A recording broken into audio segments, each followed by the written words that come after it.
Jai Hind everyone, Trishul Defense Academy welcome you in YouTube channel. I am Ekta Rai again forwarding towards the trending topic of SSB, and the topic is, should military training be made compulsory for all in India or not? देखिए, हम आपको पहले भी अपने बहुत सारे videos में ये चीज़ बता चुके हैं कि कुछ डिबेटिक टॉपिक्स भी होते हैं जो एसएसबी में हमेशा पूछे जाते हैं। तो डिबेटिक टॉपिक्स जब भी इस तरीके के मिलते हैं, सबके अपने अपने परसेप्शन होते हैं। कोई कहता है येस मिलिट्री ट्रेनिंग कंपलसरी होनी चाहिए सब सिटीजन्स के लिए, कोई बोलता है नहीं ऐसा नहीं होना चाहिए। तो यहाँ पर आप एक डायलॉग को फॉरवर्ड करेंगे। सबसे पहले एक डायलॉग के साथ आप अपने पॉइंट्स को लेके आगे बढ़ेंगे। You should tell like dialogue is, as we all know every coin has two sides. जैसा कि हम सब जानते हैं हर सिक्के के दो पहलू होते हैं, that is pros and cons, अच्छाई और बुराई। इसी डायलॉग के साथ हम अपने पॉइंट्स को आगे बढ़ते हुए बोलेंगे। जैसे अगर हम अग्री हैं yes military training should be compulsory for all citizens, अगर हम इस चीज़ पर अग्री करते हैं तो yes it has so many pros if military training is compulsory for all citizens। देखिए, compulsory military training helps to form a reserve force which can be of help during the times of war and natural calamities। बहुत बार ऐसा होता है कि war के time और कुछ भी नेचुरल कैलामिटीज़ आती है तो हम दूसरों पर, रिजर्व फोर्स पर, पुलिस आर्मी पर डिपेंड हो जाते हैं कि अब हमें कोई दूसरा, हम means we are like a parasite, हम दूसरों पर निर्भर होते हैं। तो हम क्यों दूसरों पर निर्भर हों? अगर हमारे अंदर उतना कैपेसिटी है, हम चीज़ों को हैंडल कर सकते हैं, हमारे अंदर स्किल है, तो क्यों हम दूसरों पर डिपेंड हों? अगर नेचुरल कैलामिटीज़ आती हैं या वॉर का टाइम है तो हमें अपना डिफेंस खुद करना चाहिए। इट ऑल्सो तो yes it should be compulsory for all. अब it also transforms people for good. Military training makes people humble, discipline and mature. अगर मिलिट्री ट्रेनिंग सबको दी जाती है तो इससे एक जो बहुत ही बड़ा एडवांटेज है वो ये है कि सेंस ऑफ पैट्रियोटिज्म, एक पैट्रियोटिज्म, देशभक्ति की भावना जागृत होती है लोगों के अंदर, और लोग अच्छे मीन्स लोगों के अंदर अच्छे काम करने का एक विल पावर क्रिएट होता है, और जिसके अंदर ऑलरेडी है वो और इन्हांस होता है। And people become humble, discipline, उनका वो अपने लाइफ स्टाइल को, डेली लाइफ को ही अपना वो एक डिसिप्लिन वे में स्टार्ट करते हैं। And it instils a sense of patriotism, ये मैं आपको बता चुकी हूँ। And compulsory military training can also make people stronger physically and emotionally. देखिए, कई बार ऐसा होता है कि हम इतने ज़्यादा इमोशनल होते हैं या हम फिज़िकल स्ट्रॉन्ग नहीं होते तो हम अपना डिफेंस खुद नहीं कर पाते। जब हमें बचपन से, सिंस चाइल्डहुड, अगर हमें मिलिट्री ट्रेनिंग दी जा रही है तो हमें उसमें ट्रेनिंग के साथ साथ ये बताया जाता है कि आपको फिज़िकली और इमोशनली स्ट्रॉन्ग होना पड़ेगा और होना चाहिए। तो जब ऐसा होगा तो हम इमोशंस के बहुत ज़्यादा इमोशनल होने की वजह से हम अपने आप पर, अपने खुद के ऊपर बहुत सारे ऐसी एट्रॉसिटीज़ होती हैं जो हम टॉलरेट करते हैं। तो हम अपने अंदर क्यों ना वो स्किल्स डेवलप करें, क्यों ना हम फिज़िकली और इमोशनली इतने ज़्यादा स्ट्रॉन्ग हो कि हम किसी भी तरीके की कोई एट्रॉसिटीज़ को टॉलरेट ना करें और हम अपना डिफेंस खुद कर सकें। तो मिलिट्री ट्रेनिंग मिलने पर लोग फिज़िकली और इमोशनली बहुत ज़्यादा स्ट्रॉन्ग हो जाते हैं। एंड इट प्रमोट्स इक्वालिटी, और ये लोगों में इक्वालिटी की भावना को एनहांस करता है, because people of all classes will be trend in the same manner.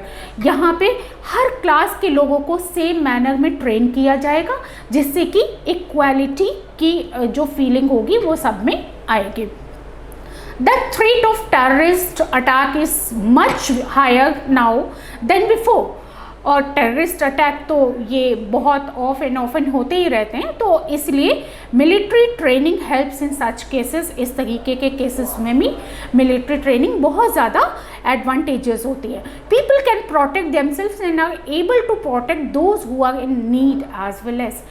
अगर बहुत जैसे ओल्ड एज पीपल हैं, वो अपना प्रोटेक्शन खुद नहीं कर पाते, उनका कोई प्रोटेक्टर है भी नहीं उनके पास, तो हम दूसरों की भी हेल्प कर सकते हैं, फिजिकल हेल्प कर सकते हैं और अपनी खुद की तो कर ही सकते हैं। If anyone want to declare war against India, they will think twice considering the large pool of reserve forces. अगर ऐसा होता है, वॉर डिक्लेयर होता है, तो सबसे पहले हमें रिजर्व फोर्सेस को सोचना पड़ता है, उनको डिप्लॉय करना पड़ता है। तो हम क्यों ना सब एक यूनाइट होकर, पीपल यूनाइट होकर अपना प्रोटेक्शन और अपने साथ साथ कंट्री का भी प्रोटेक्शन कर सकते हैं। फाइन, तो अब हम आपको, ये तो हमारे प्रोसेस थे जो हमने आपसे डिस्कस किए, मिलिट्री ट्रेनिंग कंपलसरी क्यों होनी चाहिए। अब हम आपको बताते हैं कॉन्स। अगर आप ऐसा सोच रहे हैं कि मिलिट्री ट्रेनिंग कंपलसरी नहीं होनी चाहिए, तो ये आपका अपना परसेप्शन है, नहीं होनी चाहिए। तो उसके लिए मैं आपके हेल्प के लिए कुछ पॉइंट्स देती हूँ कि आप उसके लिए ये बोल सकते हैं कि India is a democratic country and forcing people to undergo military training is against to the democratic spirit of our nation। जैसा कि हम सब जानते हैं कि इंडिया एक डेमोक्रेटिक नेशन है और हर इंसान को मिलिट्री ट्रेनिंग के लिए फोर्स करना ये डेमोक्रेटिक स्पिरिट के अगेंस्ट हो जाएगा कि हम किसी को किसी काम के लिए बाध्य कर रहे हैं, कंपेल कर रहे हैं। Not everyone is interested to be in reserve forces. सबको रिजर्व फोर्सेस में होने का इंटरेस्ट नहीं होता। Some people have family responsibilities and do not afford to lose time in training. बहुत सारे लोग ऐसे होते हैं जो अपने घर में वो वन मैन आर्मी का काम करते हैं, सिंगल चाइल्ड है, तो उस ऑब्वियसली फैमिली में उनकी इम्पोर्टेंस बहुत ज़्यादा होगी, और फैमिली में अगर इम्पोर्टेंस ज़्यादा है तो वो अपना बहुत ज़्यादा टाइम मिलिट्री ट्रेनिंग में स्पेंड नहीं कर सकते। तो इसलिए इस तरीके के कंपल्शन डालना किसी के ऊपर ठीक नहीं है। And forcing uninterested people is against to morality, ये इनह्यूमन हो जाएगा, अगेंस्ट ऑफ मोरालिटी हो जाएगा। अगर हम किसी के अंदर इंटरेस्ट नहीं है तो भी हम उसको फोर्स कर रहे हैं कि नहीं, आप मिलिट्री ट्रेनिंग में पार्टिसिपेट करिए। And some people are sole bread winners for the family. कुछ ऐसे भी होते हैं जो अपनी फैमिली में ब्रेड एंड बटर को अर्निंग करने का जो सोर्स होता है वो खुद ही होते हैं, तो इसलिए भी हम उनको फोर्स नहीं कर सकते। And forcing such people to take part in war is unethical considering the situation of the family in case of death। क्योंकि ये मिलिट्री ट्रेनिंग है, यहाँ पर किसी को अपनी जान की परवाह नहीं होती और लोग यहाँ पर अपनी जान के साथ खेलते भी हैं। तो इसलिए अगर हम किसी को ऐसा फोर्स करते हैं, तो अगर हम किसी को फोर्स करके किसी के डेथ का कॉज बनते हैं तो ये भी अनएथिकल होगा, इनह्यूमन होगा। Some people do not have enough strength to participate in such intense training। Military training is very intense training, बहुत सीरियस होती है, तो इसीलिए हम किसी को फोर्स नहीं कर सकते। उन लोगों को तो बिल्कुल नहीं कर सकते जिनके अंदर फिजिकल स्ट्रेंथ नहीं है। They may seem normal from outside but we have mental illness. कुछ लोग होते हैं बाहर से तो नॉर्मल दिखते हैं लेकिन मेंटली इल होते हैं, तो ऐसे लोगों को हम मिलिट्री ट्रेनिंग के लिए फोर्स नहीं कर सकते। Military training can be emotionally and physically daunting for them. ऐसा भी होता है कि अगर हम इस तरीके के जो मेंटल इल पीपल हैं, मेंटली रिटार्डेड पीपल हैं, उनको मिलिट्री ट्रेनिंग के लिए अगर हम फोर्स करते हैं तो इमोशनली एंड फिजिकली ये उनके लिए एक बहुत बड़ा चैलेंज हो जाएगा। In such cases compulsory trainings will be a threat to their life. और ऐसी ट्रेनिंग उन लोगों के लिए एक तरीके का थ्रेट बन जाएंगे। थ्रेट मीन्स कि धमकी देना, थ्रेट का काम करेंगे। इसलिए इस तरीके के मेंटली इल पीपल के लिए मिलिट्री ट्रेनिंग बिल्कुल अगेंस्ट है। Most of the reserve force will not be utilized, which means huge amount of expenditure on training will go in vain। अगर हम ने ऑलरेडी रिजर्व फोर्सेस को भी हम डिप्लॉय करते हैं, और अगर हम रिजर्व फोर्सेस के साथ साथ सारे सिटीजन्स को भी मिलिट्री ट्रेनिंग के लिए तैयार करेंगे तो जो रिजर्व फोर्सेस के लिए जो भी एक्सपेंसेस गवर्नमेंट करती है वो सब वेन हो जाएंगे, वो सब बेकार हो जाएंगे.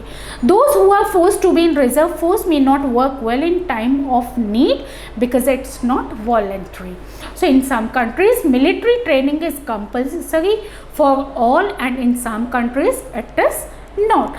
And in military training, now I am going to conclude the topic of compulsory military training. देखिए, military training is good only for men, लेकिन अगर हम ऐसा बोलते हैं तो ये भी इनइक्वालिटी होगा, जेंडर इनइक्वालिटी की बात हो जाएगी कि why only men. Considering the situation in India, if the compulsory training is imposed, it will be done so only for men. अगर करते भी हैं तो ये सिर्फ मेन के लिए होना चाहिए, because women have to sail two boat simultaneously. इसलिए उनको फोर्स करना तो बिल्कुल अनएथिकल होगा. This is very discriminatory for men. Hurting और injuring other people is against to the moral values and religious beliefs of some people. Involving them in such programs causes emotional trauma for them. तो इसलिए हम किसी को भी बाध्य नहीं कर सकते कुछ भी करने के लिए. Even if everyone is trained, they may not be able to take part in military operations like professionals. हम किसी को ट्रेन भी कर दें तो वो मिलिट्री ऑपरेशंस में तो पार्टिसिपेट बिल्कुल नहीं कर सकते. दे में फॉरगेट द स्किल्स. हो सकता है कि वो सारी चीज़ें भूल जाए. बहुत बार ऐसा होता है जो चाइल्डहुड में हमने चीज़ें सीखी होती हैं वो एक टाइम आने तक हम उन चीज़ों को भूल चुके होते हैं. तो इसलिए लैक ऑफ प्रैक्टिस, अगर प्रैक्टिस नहीं होगी, मिलिट्री ट्रेनिंग हमें स्कूलिंग में मिली है और उसकी प्रैक्टिस नहीं की गई तो we may lose the skill. तो हम उस स्किल को लूज़ कर सकते हैं. Result in low quality in reserve force, और वो रिजर्व फोर्स के लिए लो क्वालिटी का परिणाम हो जाएगा. तो कंपल्सरी मिलिट्री ट्रेनिंग में not be accepted in a country like India because of the democratic spirit in Indians. Instead, the reserve force can be formed by strengthening. So NCC, National Cadet Corps, which is open to schools and colleges on a voluntary basis. तो हम NCC national cadet corps वो तो open है ही schools और colleges में, वो voluntary है. लेकिन जो चीज़ वॉलेंट्री नहीं है उसके लिए हम किसी को कंपेल नहीं कर सकते.